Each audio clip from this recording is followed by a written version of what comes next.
Hi అండి. Welcome to one more video. పచ్చి టమోటాలతో పచ్చడైతే చేసుకున్నాననమాట.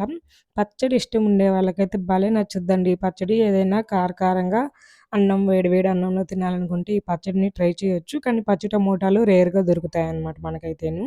నేనైతే చాలా సార్లు మార్కెట్‌లో చూసాను గానీ ఎక్కడ దొరకలేదు నాకైతేను. ఇప్పుడైతే పచ్చి టమోటాలు దొరికాయన్నమాట. ఇంకైతే నేను ఆ పచ్చి టమోటాలతో పచ్చడి చేసుకుంటున్నాను. టేస్ట్ అయితే మాత్రం సూపర్‌గా ఉందండి. కానీ పండు టమోటాలతో చేసుకున్నట్లు ఆ విధంగా కాకుండా పచ్చి టమోటా టేస్ట్ అంటే డిఫరెంట్‌గా ఉంది. టేస్ట్ అయితే బావుంది. ట్రై చేయొచ్చు ఎవరైనా గూడాను. ఇంకైతే సింపులేనండి పచ్చడి గూడాను. ఏమి అంత పెద్ద ప్రాసెస్ గూడా కాదు. ఫస్ట్ అయితే పల్లీలు వేపి పక్కన పెట్టుకున్నాను.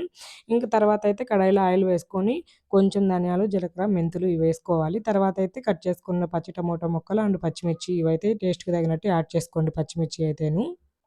తర్వాతయితే మధ్యలో ఒక్కోసారి చిన్నుల్లిపాయలు పొట్టు తీసి వేసుకున్నాను. ఇంక మధ్యలో కలుపుకుంటూ ఇలా అయితే ప పచ్చిమిర్చి, టమోటాలు మగ్గేంత వరకు వేపుకోవాలి. తర్వాతయితే నానబెట్టుకున్న చింతపండు యాడ్ చేసుకోవాలండి. ఇది కూడా ఒక చిన్న నిమ్మకాయ సైజ్ అంత చింతపండు వేసుకున్నాను నేనైతేను. ఇంకా తర్వాత కల్లుప్పు యాడ్ చేసుకొని తర్వాతయితే నానబెట్టుకున్న చింతపండు నీళ్లున్నాయి గదా! అవైతే పోసుకొని మిక్సీ పట్టుకున్నాను. మెత్తగా గాకుండా కొంచెం బరకగా పట్టుకోవాలండి మిక్సీను.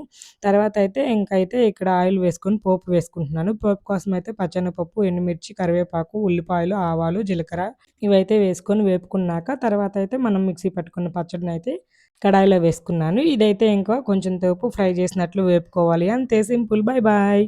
Please subscribe. Thanks for watching.